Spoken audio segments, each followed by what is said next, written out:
आज जो जंतर मंतरवरती सोनम वांगचुक यांच्यासाठी जो मोर्चा निघणार आहे संसदेपर्यंत जो मोर्चा निघणार आहे त्या समर्थनार्थ आम्ही या ठिकाणी जमलेलो आहोत। कणकवली कॉलेजच्या प्रणांगणावरती या ठिकाणी आम्ही सह्यांची मोहीम राबवत आहोत युवा सेनेतर्फे कणकवलीतर्फे। आणि खरोखरच सपोर्ट करण्याची आज गरज आहे, कारण आज देशाची जी लोकशाही आहे ती धोक्यात आलेली आहे। तुम्ही बघितलं असाल की नीट परीक्षेचे जे पेपर आहेत, जे टीईटी परीक्षेचे पेपर आहेत कसे फुटत आहेत, कसे एक्सपोज होत आहेत आणि याच्या मागे कोणाचं षडयंत्र आहे। आणि हे एवढं होऊन सुद्धा एज्युकेशन मिनिस्टर जे धर्मेंद्र प्रधान आहेत, या देशाचे एज्युकेशन मिनिस्टर आहेत, ते राजीनामा देत नाही आहेत। त्यांची मागणी काय आहे? सोनम वांगचुक यांची मागणी काय आहे? त्या विद्यार्थ्यांची मागणी काय आहे की या धर्मेंद्र प्रधान यांनी राजीनामा द्यावा, पण ह्या राजीनामा सुद्धा देत नाही आहेत। आणि लोकशाहीच्या ह्या देशामध्ये जे सोनम वांगचुक 21 दिवस या ठिकाणी उपोषणाला बसले होते, ते उपोषणाला बसले असताना ते सरकार त्याला विचारायला पण या ठिकाणी जात नाही आहे। खरं म्हणजे शोकांतिका या देशाच्या लोकशाहीची आहे। त्यामुळे ह्या समर्थनार्थ खूप लोक जिकडे तिकडे एकटवत आहेत आणि ह्या एकटवण्यामागे कारण जे आहे की देशाची लोकशाही संपुष्टात आलेली आहे अशा प्रकारचं वातावरण ह्या 10-12 वर्षात झालेलं आहे। 10-12 वर्षामध्ये किती वेळा पेपर लीक होतात? जवळजवळ 4 ते 5 वेळा या ठिकाणी पेपर लीक होत आहेत।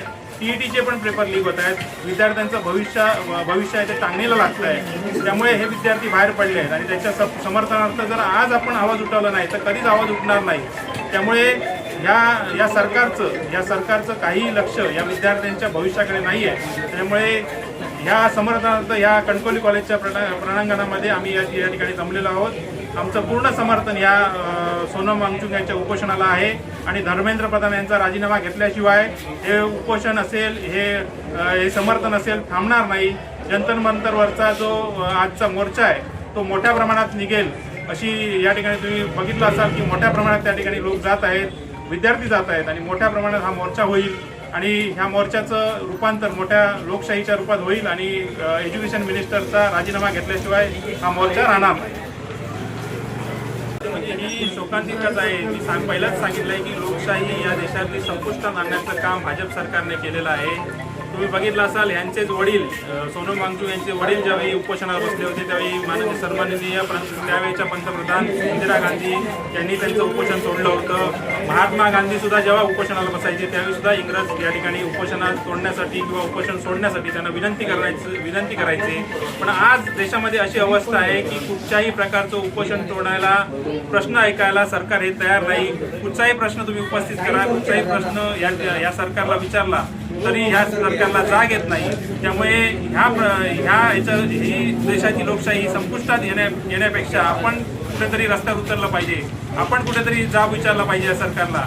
सगळे भूमिका जी लोकशाहीच्या याच्यामध्ये जी भूमिका घेत आहेत लोक, ते नो कॉमेंट्समध्ये भूमिका घेत आहेत। म्हणजे कुठच्याही विषयावरती बोलायचं नाही, जोपर्यंत आपल्यावर येत नाही तोपर्यंत काहीच बोलायचं नाही, अशी भूमिका लोकांची आहे।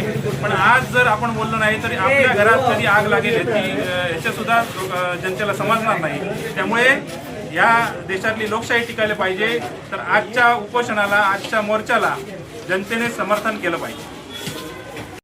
ताज्या अपडेट्स आणि ताज्या बातम्यांसाठी कोकण एक्सप्रेस डिजिटल न्यूज चॅनलला सबस्क्राईब करा, लाईक करा, कमेंट करा आणि शेअर करा आणि महत्त्वाचं म्हणजे बेल आयकॉनवर क्लिक करायला विसरू नका।